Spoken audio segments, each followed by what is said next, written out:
Hello everyone, welcome back to my channel. हमारी पिछली videos में हम होम रो प्लस अपर रो और बॉटम रो, साथ ही साथ में नंबर रो और यूजेस ऑफ शिफ्ट की सीख चुके हैं। और हमारी आज की वीडियो में हम होम रो प्लस अपर रो और बॉटम रो की प्रैक्टिस करेंगे।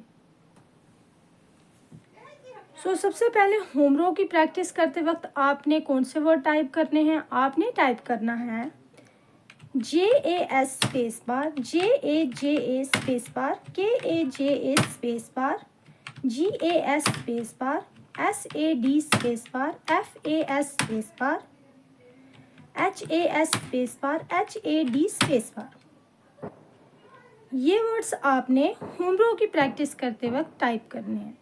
अब देखिए, होम रो प्लस अपर रो, इन दोनों रोज को मिला के आपने कौन कौन से वर्ड टाइप करने हैं? आपने टाइप करना है HER space bar, HIS space bar, THAT space bar, THE space bar, RAT space bar, TEA space bar, SEA space bar.